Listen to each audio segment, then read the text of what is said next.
You're listening to the Front Yard Mission podcast. Front Yard Mission is a love God, love neighbor movement in our world. Jesus took the 613 commandments in the Old Testament and boiled them down to just two, to love God and love neighbor.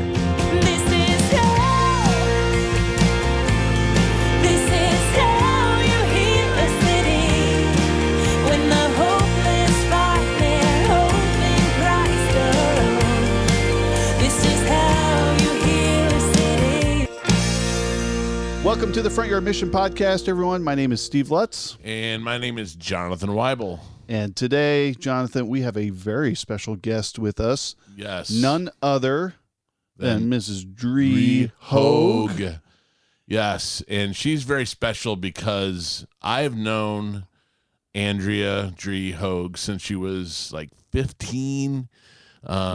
She walked into my office in Tulsa, Oklahoma, and she just simply said, "Hi, I'm Andrea." And we became fast friends, and Dree moved her family from Tulsa, Oklahoma, all the way out to State College, Pennsylvania to help us plant a church. And then her and her husband became the youth pastors in my hometown of Bellevue, Ohio. And they ended up buying a house literally next door to the house that I grew up in. That's incredible. I know. And we didn't know it when we bought it, yeah. But then that's what it was. Yeah. So God appoints our times and places. That's right. I guess. Acts 17, 26 and 27. How about people. that? I know. I didn't even know that little wrinkle. That's amazing. Yeah, so cool. So we've had we have loved Dree's family for years. I was the babysitter for Noel. Dree was my administrative assistant for a while until she got sick of me and then moved back to Oklahoma. So anyhow. Dree, welcome to the podcast. It's so good to have you here. Thank you. It's so good to be here. So good to be here. We should note that is when I'm 46 now. So that's 31 years of friendship that we, some of what Jonathan has just said might have some not so true statements woven in to other true statements. So like babysitting your children, like being. Yeah. You did watch her for 20 minutes. Yeah. So yeah, we were in the office and Dree's baby was there at Noel. And okay. I've never watched a baby before. Okay. And so she left me with the baby for 20 minutes. And when she came back, the baby was on the floor and I was throwing plush toys. Noel was just screaming, crying, and he just was pacing and throwing stuffed animals in the general direction. No babies were harmed. She's healthy and adores her Uncle Jonathan. But yes. Mm-hmm. Yep. Okay. So thank you, Dree. You're providing some helpful context for the rest of us who haven't known Jonathan quite as long. That speaks to the level of trust between us, you know? Yes. And also, yeah, maybe occasional embellishment on some of these stories that you might tell. But they're good stories. My wife calls it hyperbole. Oh, that's perfect. I like that. Yeah. I like that. That's good. If you're just listening to this podcast, you can't fully appreciate this, but we are wearing some really beautiful Christmas-themed sweaters here. Dree, why don't you describe your sweater, which is amazing? Yeah. My sweater was handcrafted. It was a commissioned piece. Oh. Jonathan commissioned it to be made. And the central figure on it is the Bumble from the claymation Rudolph the Red-Nosed Reindeer. Classic. And it has little strings that you tie lights to because the Bumble is decorating the Christmas tree. And it's perfect. And that's one of our favorite movies. And we often quote it or sing songs from it. And the Bumble, of course, is an epic figure. Yes. Who actually, I would say, became a good neighbor. That's His right. transformation. Way to bring it back. And it was very nice. Crafted by a lady named Kathy Titus, who is a Front Yard missionary in Penns Valley. So, yeah. I didn't realize. Okay, I've met Kathy, but I didn't realize she was the maker of my sweater. Well, there we go. How about that? Look at the thread. The thread, if you will. Yes, of these sweaters. Back to Front Yard Mission. And you're looking pretty good, Jonathan. Thank you. I've got a llama Oh, a llama. It's got a little Yeah. Like Elf, a little. a llama elf. Yeah. Mm-hmm. I don't know what it is. And mine's red with snowflakes on it. And so Yeah. we're in the holiday spirit That's of things here. And Dree, we are excited to have you on because as some listeners probably know this, but others may not, that you are the chair of the Front Yard Mission Board, which we are very grateful for. And you've been providing great leadership to the whole organization from that perspective. So when did that officially happen? Is that like maybe over the summer, right? Yeah. Um, And why Yeah. did you do that? Why did you become the? Yeah, why did I do that? I Why? love to work for free. No. That's right. It's the question you've No, often pondered. Why did I do that? Why did I do that? Well, I mean, we've already alluded to my longtime friendship with the Weibles, but my life was changed dramatically by the discipleship that the Weibles gave me in my life. And I'm so grateful for that. But even more than that, I believe in the mission that God has put in Jonathan's heart for this really simple concept of just front yard missions. I have friends that have traveled all over the world. My daughters have been to multiple countries, but the most important mission field that we have, if we're ignoring the mission field right in front of us in our neighborhood, then we're not carrying out the gospel. And I just believe that. I believe the local church is the answer. I believe that's in the Word of God. And so I believe in the mission. I believe in the people behind the mission. So it was a no-brainer to me to offer the gifts God's given me to help lead the nonprofit side of it and make it actually kind of function as a ministry. So that's why I stepped in. Well, we're really glad that you did. And exciting days ahead in 2025 for Front Yard Mission, the organization and the movement. Yeah, we are a nonprofit, and that was, like a big part of this is like Dree's leadership has been amazing. Dree, share your faith story with us. How did you come to know Christ? Yeah. Well, my background, I wasn't raised in a like a church going home. I was actually born the daughter of a drug addict and a mom who was being severely abused. And my story started out really traumatic. And we then moved to a much safer place, but still lived with functional alcoholics. And so my world was pretty chaotic when I was a child. And my mom was doing her best. And I have great honor and respect for my mom. But we were just in a hard spot. And so my mom decided, once we got away from the alcoholism that my grandparents were living in, my mom decided to take us to church. And so we went, and I hated it, like really did, because I didn't have the laminated name tag. I was like 6th grade, right? So, but I was I was like 11 going on 22, it's pretty, I was, had experienced a lot of life and was kind of mature beyond my years. And my friend group was pretty rough, and I just did not fit in at church. And I remember arguing with my 6th grade Sunday school teacher about all manner of things. And I won't say them here, but I remember just really digging into it with her. But I had never truly heard the gospel before. And there was the youth pastor at the time, his name's Kenton Borger, just presented the gospel at a retreat I was at, and I heard it. And there was just a little light bulb in my soul. I didn't have language around what I was experiencing, but there was an awakening that happened, and it was a hunger. I can put language to it now as a hunger for something different. The idea that we all were sinners and we needed a savior was like really novel to me. And I wanted to be saved. I wanted to be rescued. So I put my trust in Christ that night, not knowing what I was doing at all. I went and told my mom about it, and she was like, okay, she wasn't not happy for me, but she wasn't necessarily, it was kind of like, we all go through a phase type thing.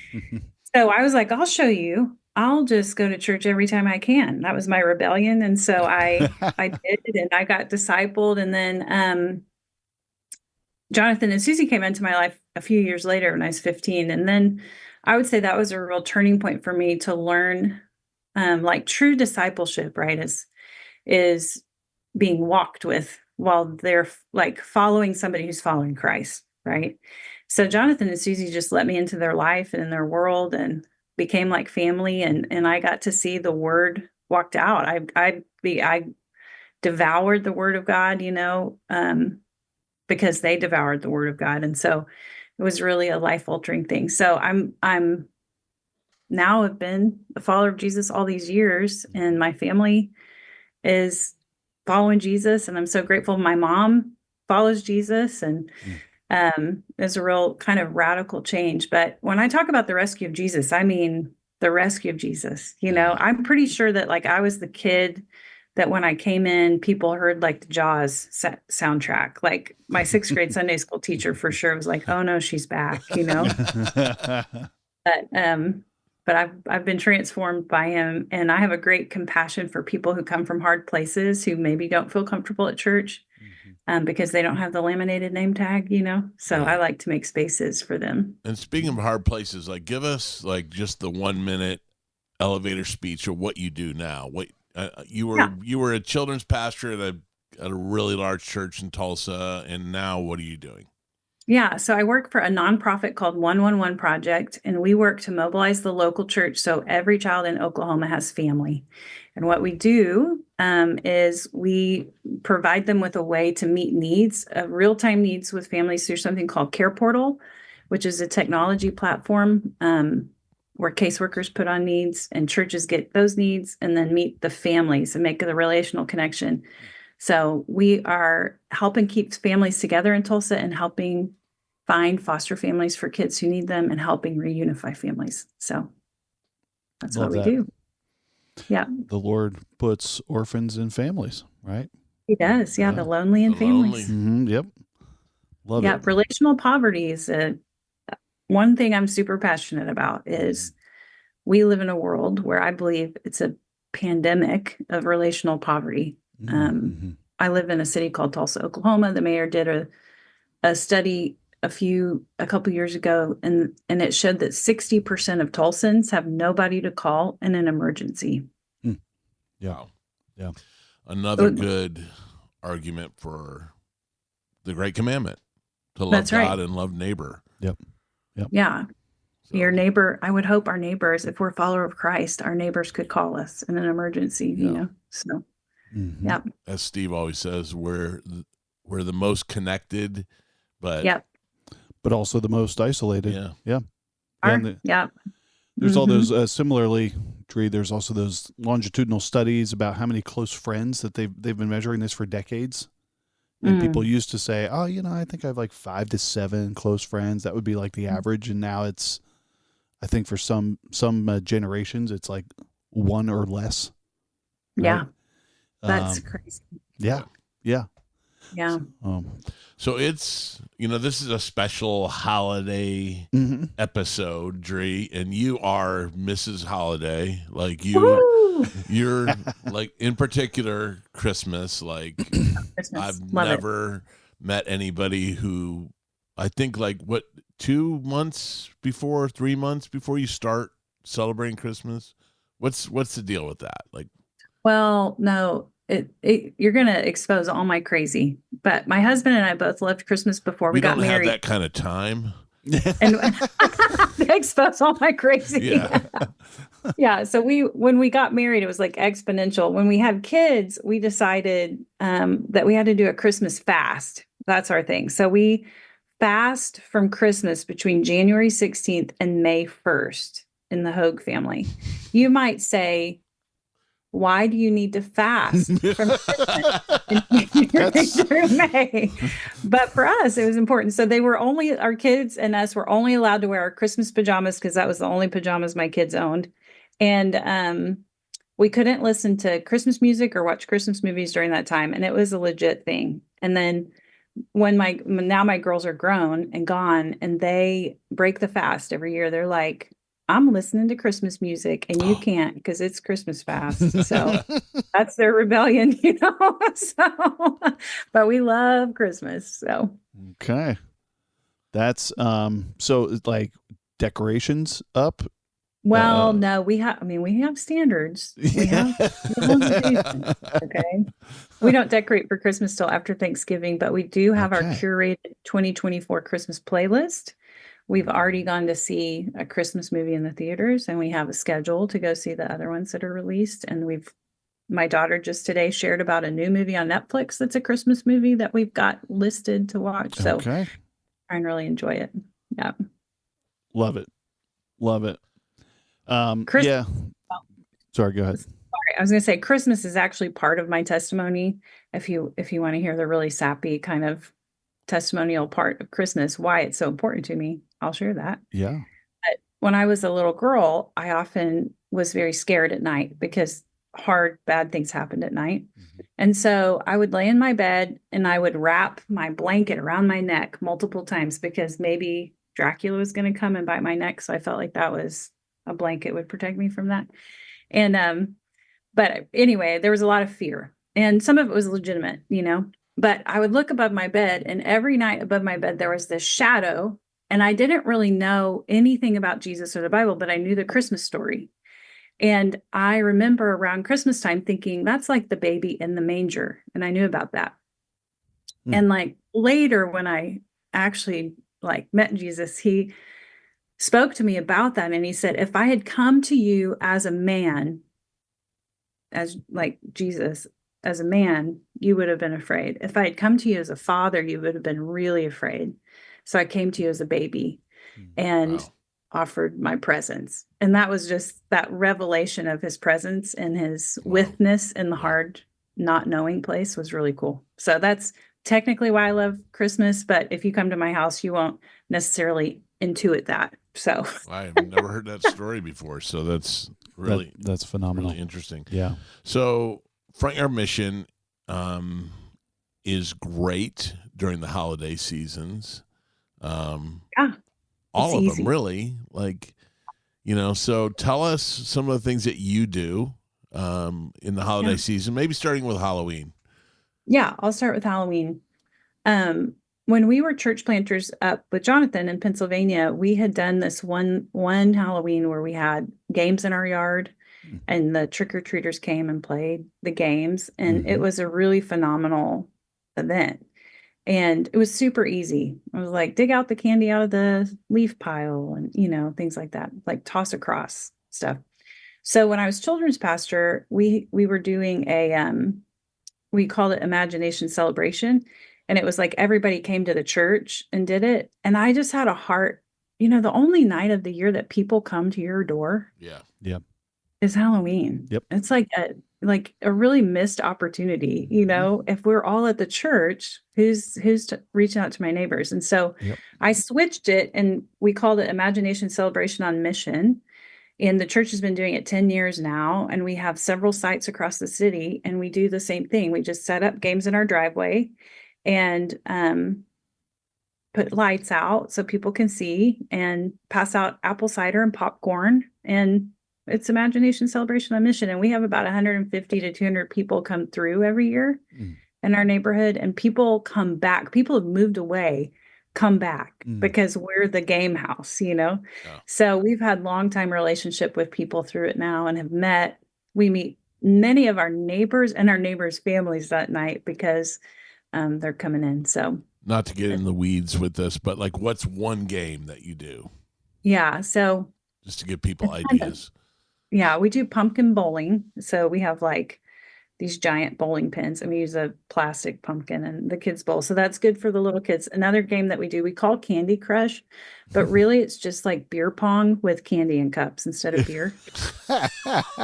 And all the parents say, you're just playing beer pong. Not all of them, but we're like, well, there's candy instead. And so, but we have a ping pong table. So we set out some cups, put candy in them and they try and put ping pong balls in them. So, but I'm really sorry I asked.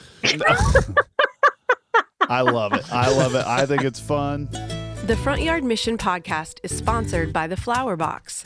The Flower Box is one of the top online resources for cookie decorating supplies, monthly cookie classes, and oodles of free video tutorials. Flowerbox.com features an extensive line of creative cookie cutters, cookie stencils, and cookie decorating kits. Plus, find the book, The Crafted Cookie, a beginner's guide to baking and decorating cookies. The Flower Box team is passionate about helping home bakers find joy and purpose through cookies. The Flower Box is based in Center Hall, Pennsylvania, and online at flowerbox.com. That's FLOURBOX.com. The Flower Box is honored to support Front Yard Mission. Your Front Yard Mission is part of God's calling for your life. We call it our common calling. In other words, we all have it. Leadership Advance is designed to help you better understand how God has shaped you for His unique and specific calling on your life. There will be encouraging speakers, insightful assessments, personal coaching, and opportunities to interact with other participants that will combine to create a uniquely impactful weekend. Whatever your season of life, age, or career, Leadership Advance will have something for you.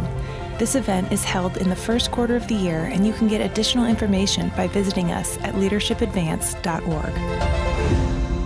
And I loved, Dree, I loved what you said about like, and hey, these there can be some great things happening at the church around the holidays, but let's not neglect the opportunity we have to go next door.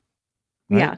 And it's something my kids have participated in. They're, we started it when they were young, and my son, or the first year we did it, like he was not even one, so it's been fun for them it's just part of what they do and who they are. And my adult daughters come back and help us and bring friends to help us and stuff. So it's been part of our family culture for sure. So anything else? How about like Christmas? Let's Christmas is our favorite. Not that I needed to say that, but we I've lived in this house for 15 years, and when we moved in, it wasn't like the greeting party was there. Like we moved into kind of an older neighborhood. Like our neighbors were all older than us, and we wanted to get to know them. And so we created these gift bags that we just I made our like pumpkin bread, and my husband made cookies, and the kids made some fun ornaments, and we put a card in, and we went and just delivered it. We live in a corner house, so we have like 5 houses around us that we delivered it to. And that first Christmas, it was real kind of quick and easy. We rang the doorbell. We were like, "Hi, we're the Hogues. We live here. Merry Christmas." Passed it off. They were all grateful, took it in. And we were like, "Oh, that was great." But it allowed us through the year then, like now we can make eye contact, right? Now we can like wave at each other because we gave you a Christmas bag, right? Yeah, sure.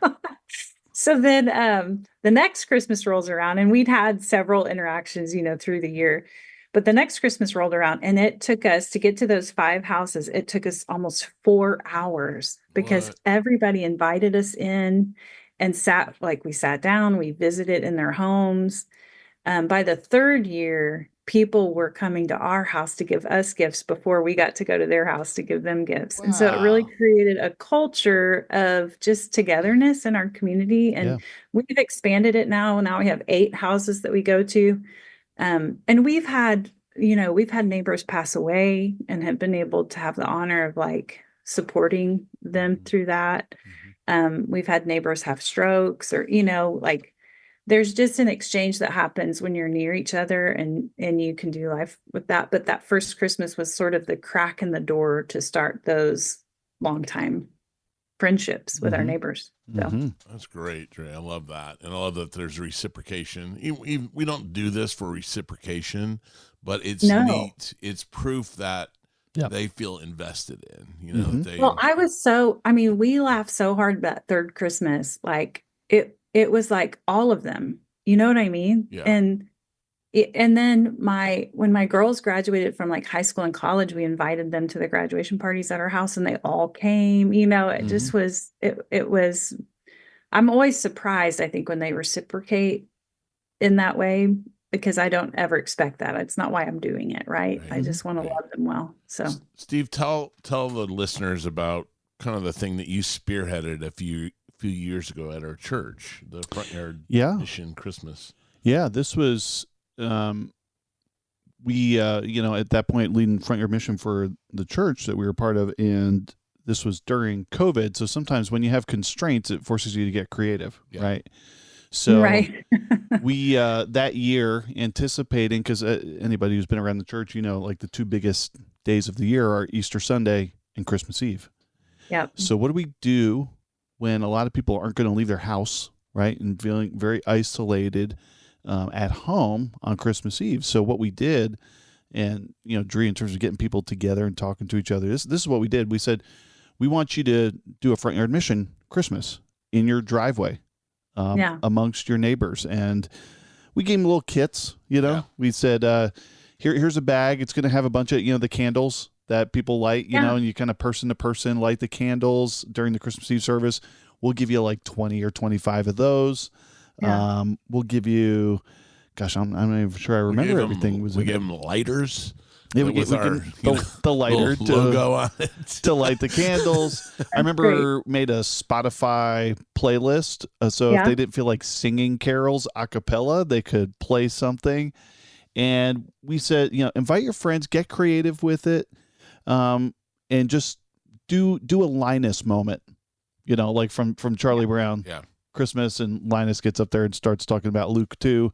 Right. It's a beautiful moment. And we said, include that in that. And then people ran with it. Yeah. That was cool. I think that night we had 27 different neighborhoods where this happened. Awesome. And probably, I think when I counted, it was between 500 and 600 people who came out. And some people turned it into a cookie exchange. Other people had Santa there. Other people had games. Other people had live music, and people got really creative. But it was a great way to love our neighbors during, at that point, right around Christmas. Yeah, one of the things that we think about our affinity neighbors too. Like with Susie and I, it's our Bernice Mountain Dog Club. People are probably sick of hearing us talk about it, but we're at 1,400 members now. We started with a couple dozen, like 7 or 8 years ago, and we do a photos with Santa, and that kind of started happening during COVID. So we have a Santa Claus that comes to our garage. That sounds seedy, but we decorate our garage up into like Santa's workshop, and then that neighbors were bringing their dogs. We had our Bernice Mountain Dog Club come, so like you'd have 50 or 60 dogs there in your front yard, and just a good way to connect with neighbors. And then Susie would send the pictures to people, so you get their email addresses and send them. Love it. Yeah. Well, that's awesome. Is there an affinity club for Christmas lovers? Because I could join that one. I think you should start it. You could be the charter member. My word. Yeah. That's, there's a lot of potential there for sure. There is. Yeah. Yeah. And Dree, be curious your thoughts on this. Coming back to the loneliness, the isolation we talked about earlier, and hospitality is a biblical virtue. It's even something commanded of elders in the church. Could you talk a little bit about the importance of hospitality at the holidays? Yeah, I mean, I think hospitality is a lost art, right? People just even handwriting a note is a significant thing to somebody. So especially if you can personalize it, or, I mean, I'm a big fan of handwritten notes. I think they're just meaningful, and and again, it's a lost art. But when you're inviting people into your home, or going out and trying to reach out to them, I think there are little touches like that can make it personal. And hospitality is healing for people, I think. Because the word hospital is in it. It is. I never thought of that. There we go. Hey, look at our little revelation we're having. But, there's a verse in Romans, actually my middle daughter's life verse, but it says, love must be sincere, hate what is evil, cling to what is good, never be lacking in zeal, keep your spiritual fervor for the Lord, and practice hospitality. Right. Yeah. It's just an expression of sincere love. And I think when we've received that sincere love, it's easy to pour it out. One of the things we do at Thanksgiving is we open our home to the lonely or the isolated. And so people we know, like who just don't have stable families, or, are from a hard place, or just need a soft place to land, or maybe their families are far away. We bring them into our home, and we have a thankfulness chain that we keep every year. And so we have like the history of people hooking in with our family on that chain. So everybody puts their name and they write something they're thankful for, and we put it on a chain. And it's a symbol of like, we're all together in this, like you're a part of this, and you're going to be a part of this tradition, whether you're here or not. You're part of our history. And that's been a very fun thing to do, and reflective to see what the Lord's done in those people's lives as they've moved on and haven't needed to be with us anymore, Yeah. So I love that. Some that kind of thoughts, reminds me of people signing the underside of your table. Yeah. Jonathan. Yeah. When right? we have people over for dinner or neighbors, we have them autograph the bottom of our tables. They that's crawl cool. underneath, and it's kind of like the Sistine Chapel under there. So, and then That's you like amazing. pull people out by their ankles. I love Great. it. It's That's great. Yeah. Hospitality. Go ahead, Dree. I'm sorry. I was over at a friend's house this week, and she has a guest book at her home. So like anybody who comes over that she hosts signs the guest book and writes a note to her, or like writes the occasion or whatever. And it's just a cool little thing. It's sort of like, it's not a hotel, but it's sort of like that. So Yep. I thought that was a special thing. Yep.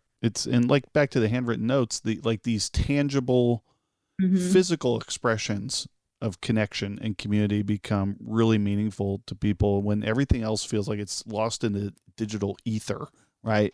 Everything's come and go, and we forget about it 30 seconds later with our goldfish memories. And whether it's a plate of cookies or a handwritten note or a meal or something, like these tangible expressions, I think mean even more these days. Yeah. I love this expression you used earlier, providing a soft place for people to land. Like, I think hospitality is a blessing both ways. I remember when I visited Tulsa, Susie and I did, and I don't know if you remember this, Dree, but you told me this story, and I just like cried. And we went back to the house that we lived in, that you spent many nights in. And tell the story if you remember it, what you said. Well, yeah, I mean, that house was significant. It symbolized a safe place for me. And, in my teenage development years or whatever, Jonathan and Susie in their home was a safe place for me. And when they moved and I would come home from college, I would drive around, and I would find myself just driving by their house. They weren't there anymore, but it just gave me great comfort to like just be near it. Because of the hospitality that was represented to me through it. It had been healing, and it was healing, and it was almost like grounding, So it was cool that we got to go back. We went back and we actually like walked through the house together. Yeah, when it was weird. It was this coincidence. Your father-in-law was like the real estate agent. They were selling it. Well, my dad was Not your father-in-law, your dad. Yeah, so he had the code, and we were able to get in. It was we didn't break it. Isn't that crazy? Yeah. We have all these crazy stories. We don't get us started. That's awesome. Things like that happen. When Jonathan and I are together, things like that happen all the time. But what a blessing to Susie and I that you're a part of our life 31 years later, like a strong part of our life. And like you have been a blessing to us as much as we blessed you, like you just, you're special. I remember Susie telling me there were two things that she taught me that I remember vividly about hospitality. One was sort of like she just kind of said, don't you look forward to kind of giving this back someday, Yeah. And like I did. That's one of the reasons we like open our home, the way we do, is because I want other people to feel what I felt, but it's part of my own discipleship as I do that. Like I become closer to the Lord as I walk it out. It changes me every time. And now I'm an insatiable extrovert. And so I love to meet new people like every day. It's my goal to meet somebody new and make a new friend. I'm always joking about that, but it's real. And, but I just think about what a gift it is to me and my journey, because every person I meet shows me a little bit more of Jesus, right? Every story of brokenness that I watch be rescued teaches me the reach of the gospel a little more, And so I crave it. I just crave those things. The other thing Susie taught me about hospitality was your house should never be so clean that people won't feel comfortable. Like, it can't be too messy because people won't be able to relax, but don't make it too clean because then they'll feel like they can't move, You've So really embraced that. I have, You've yeah. really I think before I said, listen, Susie said it could look like this. No, it's not that bad. Yeah, No, goodness. Yeah. Right now it is, but most of the time it's not. So that's great. Yeah, and I love that because that is about the other person, right? Whether if the house is too clean or too messy, that might be more about you. Right. But that idea of like, hey, let's think about how do we make other people feel comfortable here? Yeah. Yeah. And hospitality, Front Yard Mission, obviously wrapped up together. It is discipleship. It's not just outreach. It's discipleship. It grows us, So anyhow, that's so good. Hey, should we do some lightning round questions? Let's do some lightning round questions. Absolutely. We have not prepped Dree at all for any of these. And are they holiday themed? I think a couple might be. Couple might be, and maybe how it's going, we might throw in a couple more. Yeah. I'll start. We'll kind of alternate, Steve and I, and just don't think about it a whole lot. Okay. Right? This is lightning, so it's Okay. All right, you ready? Here's the first one. Would you rather find your dream job or win the lottery? Find my dream job. Okay. Childhood nickname that you're okay sharing with us? Panda. Panda. All right. She loves pandas. Jonathan did nickname me Dree, and that has stuck. Oh, he said, interesting. Andrea is too many syllables to say fast. I have to shorten it. And so he shortened it to Dree. Okay. And it's what you go by professionally today, right? It just has stuck with me. Like my roommate from college went to our youth group. So she called me Dree. Then my husband and I worked at camp together, and everybody called me Dree there because my roommate worked there. So it's just like carried on. So everybody calls me Dree. Cool. Yeah. Number of classic cars you've wrecked or totaled. I feel like there's a backstory there. Unfair. 2. Yeah. What did you wreck? Tell our listeners the cars, because they were unbelievable cars. They were. I had a 65 Mustang that was sunburst orange. I waxed it every Saturday, and I got rear-ended, and it totaled it. And then I had a 62 T-Bird. And I kept running into things like stationary objects. Yeah. And I did. That's painful. I also wrecked in that same season. I wrecked my mom's Cadillac by running over a fire hydrant. It just jumped out at you, huh? I've become a much better driver. Well, I think we're all glad, especially the drivers of Tulsa, Oklahoma, are glad to hear that. Last time I was in a car with your family, we got pulled over by the police. I was Remember about to say it. I was. My girls were little then. They remember it so much. So we got pulled over because Jonathan wasn't wearing his seatbelt. They pulled us over. So and the guy. Your fault, Jonathan. Yeah. And I had my feet up on the. You had feet up on the dash, and the girls were in the back seat. They were terrified, right? And the police officer, he said, "Ma'am, you're like didn't know what to call Jonathan. Like, is that your person?" So here. he's like, "Your partner doesn't have a seatbelt on." The girls thought that was real funny. Yeah, because it's like not my brother. You defy categorization, Jonathan. That's right. We all knew that. That's right. Okay, what is that thing? Dree, and maybe this overlaps with the previous question, but what's the cringiest thing you did as a teenager?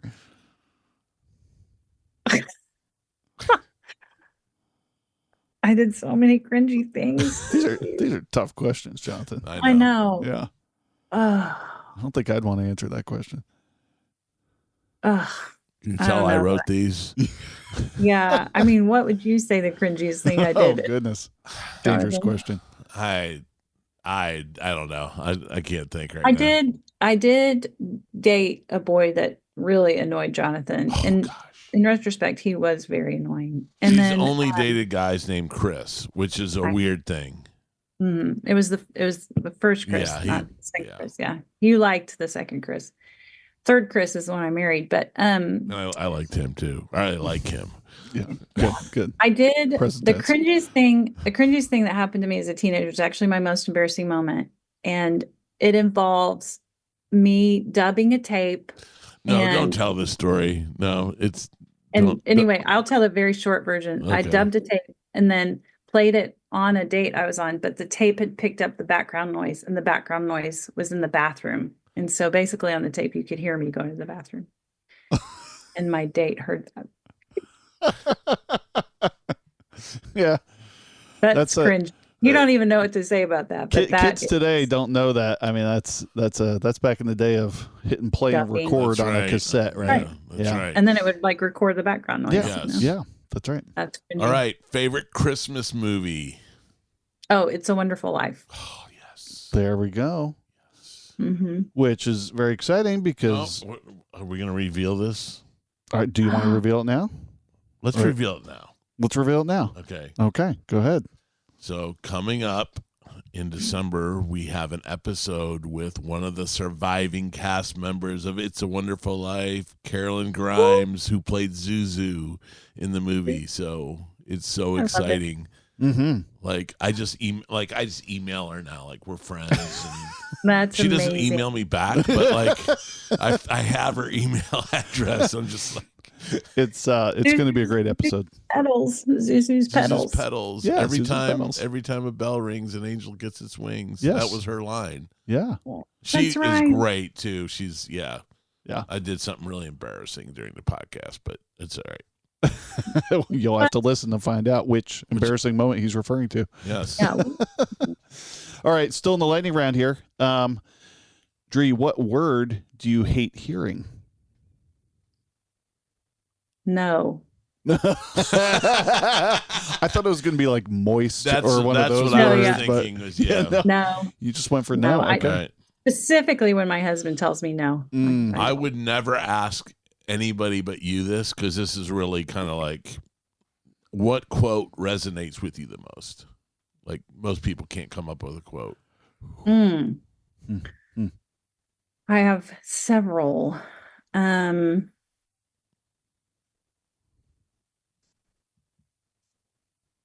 This is dead air. Just so I you know. Like I'm we've trying to lost think. listeners. I We've know. lost at least I a know. dozen listeners. Well, that's a hard Actually, question, man. I know that we're on the Christmas theme, but Okay. there's a quote. It's not actually said, but it's like written on the card that when the bell rings, there's a card on the tree that he grabs. Or no, it's a card in the book, the Mark Twain Oh, yeah, book. yeah, the Mark Twain book. Yeah. And it says, I No can't man is remember. a failure. No man is a failure who has friends. Yes. Oh, yeah. So good. Oh, Yeah, great I pull. love- Yeah. Great pull there, Dree. Yeah. In LinkedIn, Yeah. it was Zuzu because he's showing it to Zuzu. Jimmy Yeah. Stewart is. Yeah. There. Beautiful. Yeah. Beautiful. Okay. I feel like this is hearkening back to another question. Scale of 1 to 10. How good of a driver are you now? I'd say my husband would probably say I'm a 5, but Mm, I'd say I'm a 7. okay. That's fair. I drive Fair. a lot. And Yeah. so, Yeah. yeah. Covering most of Oklahoma at this point, right? So, All right. You I may have- have yeah. strong opinions about the next question, but Hmm. unforeseen kiss or sloppy wet kiss? Sloppy wet. Yes, you are my Yeah. disciple. just to be clear, we're talking about the song lyric. Right?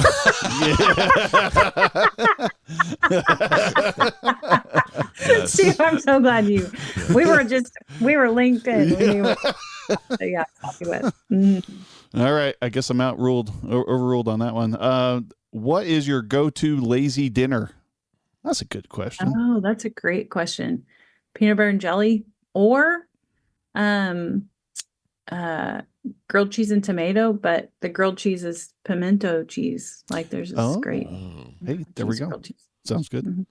hmm This is just a yes or no question. Is your bed made right now? No. My husband just took a nap in it before he went to coach basketball. And he's a big dude. He's 6'6".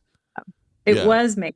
It was made, but he is not the maker of the bed, so it is now unmade. It's now unmade. I don't get it. I don't understand. It's kind of like tying your shoelaces after you take your shoes off. I never really get the making your bed thing. Yeah, I have this mental thing that it makes me feel like I have more money than I do when my bed's made. It's like I like that. There was that whole book, like First Make Your Bed. It's a whole idea of small habits, create discipline. Well, that's the idea. John Pine, our treasurer for Front Yard Mission, he represents the guy. That guy. That guy. Yeah. Okay. He represents Oh, really? Yes. Well, there we go. Yeah. So I guess we should all start making our beds around here. This is so many threads that are just coming together. A lot of threads coming together. Okay, I got one. I'm going to make it Christmas themed. Okay. Yes. We have asked at least one other guest this question. Is Die Hard a Christmas movie? Yes. Thank you. All right. Last question. Yes. Mm-hmm. This is more role playing than anything, but give us a sample of how you usually answer the telephone. Oh. Hi, this is Andrea. Okay. Mm-hmm. All right. That's solid. That's solid. Yeah. I don't know why I put that in there, but it's like this rare event though, when you answer a phone call. Do you smile when you talk to people on the phone? I do. Yeah, I actually me make too. a practice of it. Mm-hmm. Yeah, I do it. Yeah. Mm-hmm. Because it makes you sound nicer. Mm-hmm. And I have found that if you just smile when you interact with people, you get a lot further down the road. I'm consistently saying to people, let me change your life. Do this. Right.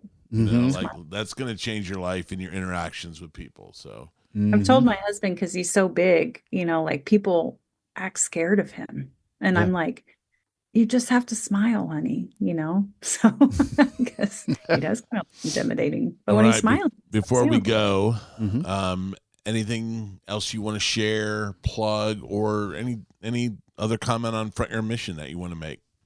Yeah, I'm sure there is.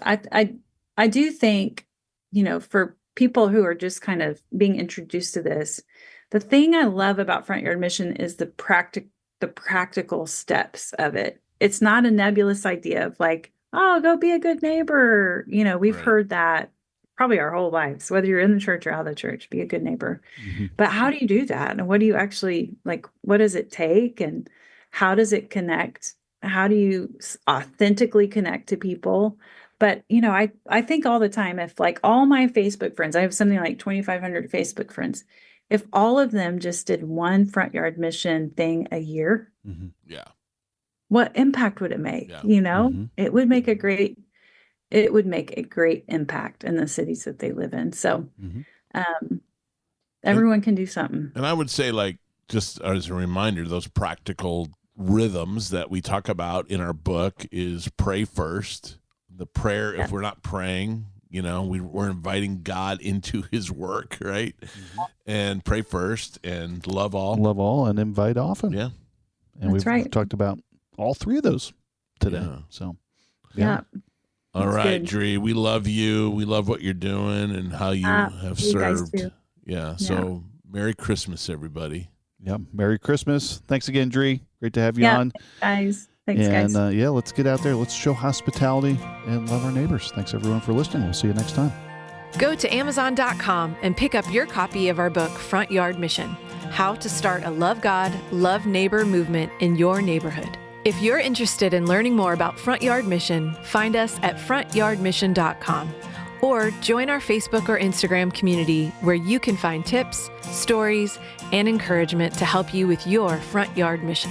The Front Yard Mission podcast is sponsored by The Flower Box, produced by Nick Baumhart, and hosted by Steve Lutz and Jonathan Weibel. Our theme music, How to Heal a City, was written by Jonathan Weibel.